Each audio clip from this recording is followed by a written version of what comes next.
So most B2B marketing audits are 50 pages of nothing very useful. So here's a 15-minute audit you can run on your own marketing this week. 5 questions, 3 scores, 1 decision. And by the end of this video, you'll know if your marketing is actually working. So my promise to you, I'm going to give you the 5-question framework that we use in our business, how you score each one, and the 1 rule for what to do with the results. No marketing jargon, no upsell, just pure advice. So before we get into the framework, let's have a look at why audits fail founders. So you may well have gone on to a marketing agency website like mine and asked for some kind of audit. It may be auto-generated. It's likely going to be lots of pages, and it's likely going to have lots of marketing jargon and lots of metrics that you don't actually understand, with loads of little recommendations that you may not be able to fix yourself. So the reality of that audit is it's probably going to sit in a file somewhere. You might look at it briefly and then never look at it again, or you might look at it and not really know what to do and how to improve things. So what I'm going to do instead is give you this 5-part framework that you can do really quickly, really easily yourself, and then utilize the results from that to make a decision about what you should be focusing on in the future. So the 5-part framework is visibility, intent, conversion, quality, and velocity.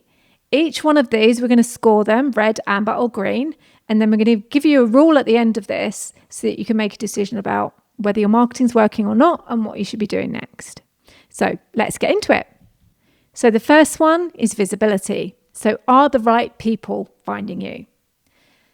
So search for the most 3 important phrases that your buyers use to find your products or services. And I want you to do this in several different places. So I want you to go to Google and type it into Google. And then I want you to go to the different LLMs. So your LLMs are things like ChatGPT, Claude, Perplexity, Gemini. Pick a couple of different ones and then type those different phrases into those as well and see what results you get.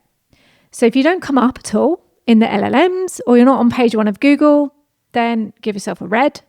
And when I say page 1, I'm looking at the first kind of 10 results. If you're on page 1 but you're not in the top 3 results, then give yourself an amber. And if you don't come up in the LLMs but you do come up in Google, then you also give yourself an amber here. And then to get that green, you're going to appear in the top 3 results in Google for at least one of those phrases. And then you're also going to appear in the AI overviews or one of the LLMs or both of the LLMs that you've looked at. So you have to use a little bit of nuance here to decide how you're going to score it exactly, depending on what you're using, but it will give you a good idea. So the second thing is intent. So it's not just about whether people find you, it's about are they finding you for the right things? So next, you need to go to Google Analytics.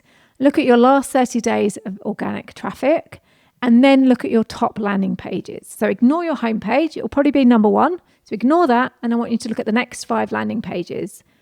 Are those pages your service, your product pages, or are they things like blog posts, generic blog posts that are probably never going to convert into lead? Again, if none of the top 5 have any commercial intent whatsoever, then give yourself a red. If 1 to 2 have commercial intent behind them, then give yourself an amber. And if it's 3 or more, then give yourself a green.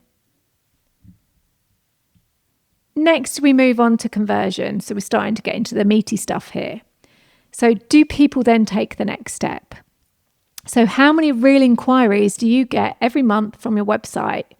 And divide that by the number of unique visitors in that same month that came to your website. So if your score is 0.2% or under, then we're going to give that a red. If it's 0.2 to 1%, then we'll give it an amber. And if it's over 1%, then we'll give it a green. Now, this is your website conversion rate, and this is a really important metric to measure. You may find if you're an e-commerce site that those percentages need to be adjusted a little bit because they're going to convert a bit better, or if you have a low ticket item, then they might convert a bit better. But for the first one, stick to these suggested percentages, and then you can adjust it in the future if you want to. Next, we have quality. So when those leads come in, are they your ideal clients getting in touch, or are they not? So if the last 10 inquiries you had through to your business from your website how many of them were people that you would actually want to work with? If it's between 0 and 2, give yourself a red. If it's between 3 and 6, give yourself an amber. And if it's 7 or above, give yourself a green. And this is the most overlooked metric that we see, because a high volume of bad leads is worse than low volumes of good leads. You'll spend loads of your time being busy, dealing with the leads that are coming into your business, and they're not going to generate new customers for you. So you could be spending that time in a much better way, working on other things that are going to help your business move forward. So it's really important not to just focus on getting leads in for the sake of leads. And then the next one is velocity. So are you faster than 90 days from first touch to first sales call? So have a look at your last 5 closed deals. How long did it take from the first time they contacted you to the first sales that you had? Is that 90 days or less? Now, again, you may well need to adjust this depending on your industry.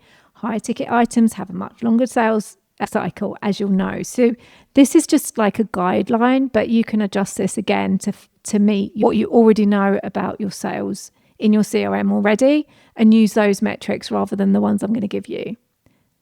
So if it's 120 days plus on average, then give yourself a red. If it's between 60 to 120 days, give yourself an amber. And if it's under 60 days, give yourself a green. If they're all under green, again, you're going to need to adjust those numbers to fit into your industry. So that was our 5-part framework that we use to do an audit on our own marketing activity. So once you've got that in place, have a look at where you score overall. So we're going to give you one rule next that I want you to focus on, and this is what's going to make the biggest impact your marketing and your business and your lead generation over the next quarter. So whichever scored red gets your attention and nothing else. So the one that you did the worst on, what was that? Which one did you score the least? Focus on only that this quarter and improve it. If you try and fix everything at once, then you'll likely not fix anything. And what you might find is that by trying to do too many things at once, you won't really get a good understanding of what is and isn't working. So focus on your worst result, 90 days, see how you can improve that and fix it well. And then what you'll find is you then do your audit again, and then you go back and then you pick the next red one. And then that's how you work through this. And over time, you'll get more leads coming in. The ones that are coming in will be better quality, and you'll be converting them into customers much more quickly. So I hope that was useful. Subscribe if you want to see the next videos that are coming up. We're going to be talking about lots of things aimed at founders to do with marketing to help you build your business in the right way, in a sustainable way. Marketing that compounds over time is much more valuable to you than those quick wins. So we're looking at building sustainable systems to build your marketing, to generate those all-important leads into the business that are the right leads that you're going to be able to convert, and you're going to work with those customers on a long-term basis.